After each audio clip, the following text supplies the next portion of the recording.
This film is intended for eye surgeons for training and education purposes. Viewer discretion is strongly recommended. A 75-year-old lady presents with this picture. She has a Phacomorphic glaucoma. She has been experiencing severe pain, redness and watering for the last 1 week. The slit-up examination is quite dramatic. You can hardly see any antechamber there. The peripheral iris is stuck to the cornea, and we've got a very central shallow chamber. Maybe it's about 1 millimeter. We can measure it exactly when we do an OCT. The IOL master does not show the reading, and we're forced to rely on immersion biometry. The cornea is hazy, and today is the day of surgery. The pressure is still 40 millimeters of mercury with maximum medication so far. She was on 4 drops and acetazolamide tablets. Now, this is the anti-segment OCT picture, again confirming that the entire lens iris diaphragm is pushed forward, and this is how the situation is. So let me pause the video here. Now, what are the strategies which you're going to employ in this case? The patient has relentless raised pressure for the last 1 week, and she has been on medication for the last 3 to 4 days, and the pressure comes down whenever we put mannitol, and immediately the next day it just goes up again with the presence of all the 4 drugs along with acetazolamide. Now, is it worthwhile to still continue to wait, or should we intervene? Number 1 question.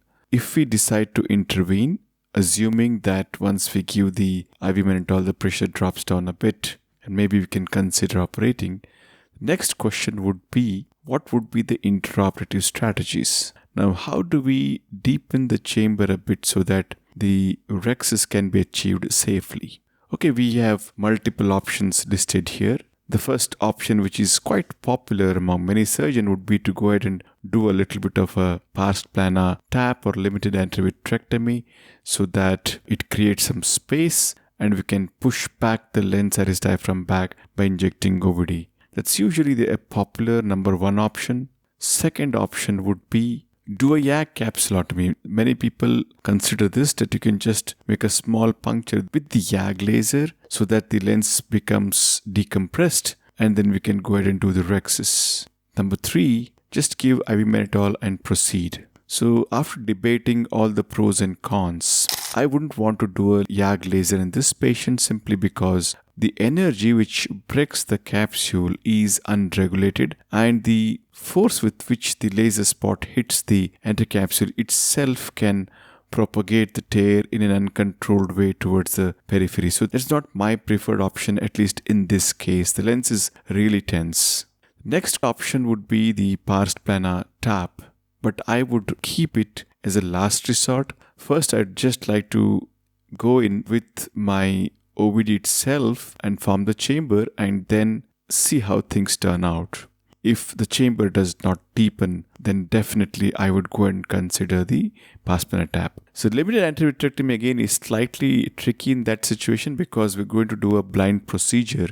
There's always going to be a lens touch, so be mindful of that.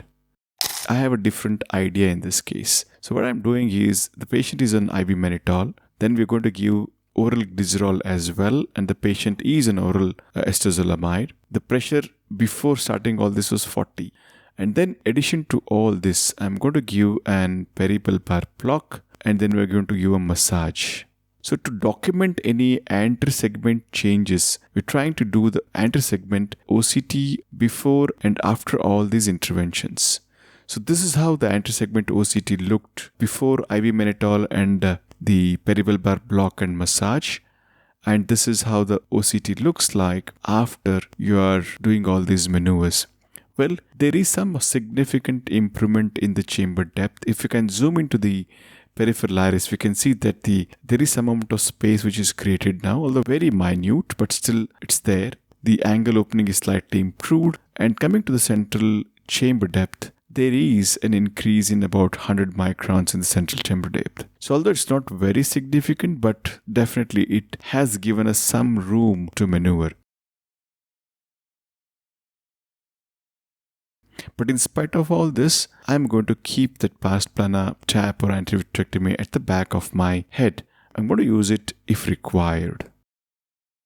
So remember, I'm not going to do two side ports now. The first side port is to be done so that it gives me access so that I can inject the cohesive OD to deepen the chamber. I'm very careful not to touch the anterior capsule. Very slowly I enter into the eye. You can see the iris pigment grazing the blade as it goes along. And I'm very scared that the anterior capsule can get pierced inadvertently. Thankfully it didn't happen, and as I'm coming out, you can see there's some amount of fluid which comes out, and it's sort of a jelly fluid. It's not very liquidy. At this point I'm confused whether this is a vitreous which has prolapsed transzonular.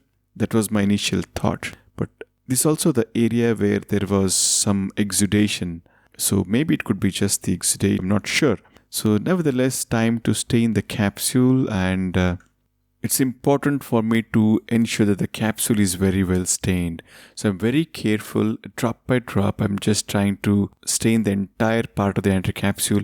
And I'm waiting a little bit more in this case. Maybe I waited about 25 seconds. Then I'm going to inject a cohesive OVD. This is sodium hyaluronate 1.4% to deepen the chamber. And once the chamber is deep, so now is the time to create the main incision.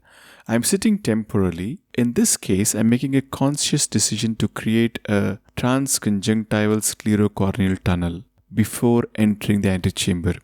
The logic is, in the worst case scenario, if there is some intraoperative event and I need to abort phaco, this would be my easy escape pathway. Just extend it and convert it into a manual small incision scleral tunnel surgery.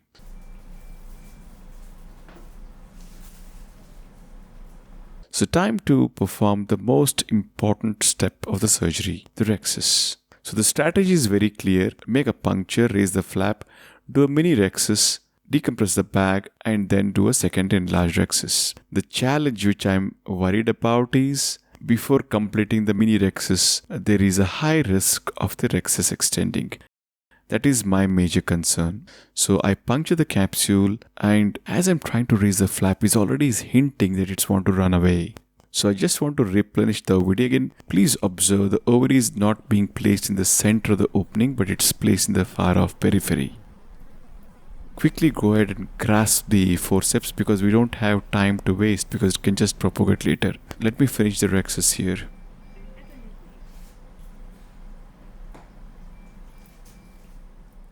So it's done. At this point, let me revise and show you what modifications I did to ensure that the Rhexis didn't run away. It was a combination of a tearing and a shearing technique. I raised the flap with a slightly folded approach, but as soon as I realized that it is uncontrolled, I kept the flap flat and used the tearing method instead. So you're keeping the flap flat and then tearing it towards the center. So this ensures that the tear doesn't run away. This is less controlled than a shearing method, but in such a critical situation, this is probably the best bet. So now is the time to decompress. Again, two options. Should I use the bimanual I&A or should I go ahead with the phaco probe? The reason I'm not using a bimanual I&A is because the port size is too small and the thick swollen cortex and the epinucleus, it would take a long time for us to aspirate. So I want to go ahead and use the phaco probe itself to debulk this capsular bag. Care has to be taken that these capsules are very fragile. If at all the sharp edge of the phaco tip touches this, or if there is even a slightest amount of phaco power being used, then there's always a risk of this running away. As I keep telling, always remind yourself what can go wrong at every step. So don't take anything for granted. So now the thicker part of the epinucleus is over, but there is some part which is not accessible with the phaco probe. So here I'm going to use my bimanual I&A. With the probe, I'm just gently nudging the nucleus around.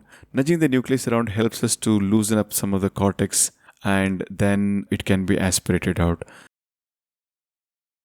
Let me just highlight an important point here. Incomplete decompression does not ensure that the secondary Rhexis which you're going to perform is going to be complication free. It's mandatory that the capsular bag has to be totally decompressed. We need to have a very soft bag, then only the secondary Rhexis will be under control. Otherwise, the risk of it running away will persist if you're not done a complete decompression. The capsule bag seems to be well decompressed now. Time to do the enlargement. A tangential snip is given to the Rhexis margin using a micro scissors. The flap is raised with the forceps and then the Rhexis is completed. One will be amazed by how capsule behaves as soon as the interlenticular pressure is reduced. So now it's time to perform the phacoemulsification. And believe me, this is the easiest part of the surgery. The nucleus is softer. Go in and hold the lens, chop it into smaller fragments, and emulsifying the nuclear fragments is a breeze.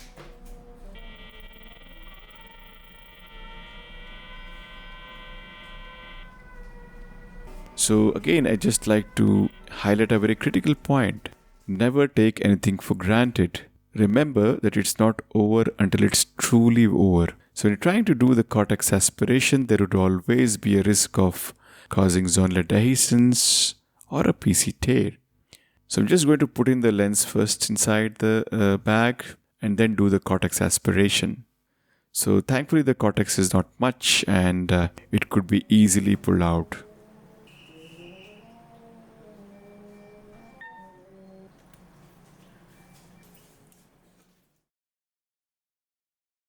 So these are the post-op pictures. There's some corneal edema, but the chamber is very deep. The pressure is come down to just 9 from 40 because we have removed the main culprit. And these are the OCT pictures. You can see that the angles have opened up well.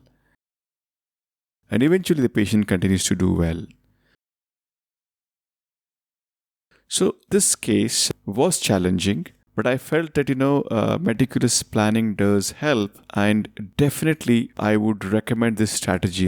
Use IV mannitol, oral glycerol. All these interventions are going to reduce the posterior pressure by shrinking the vitreous. The pressure coming from the backside is reduced.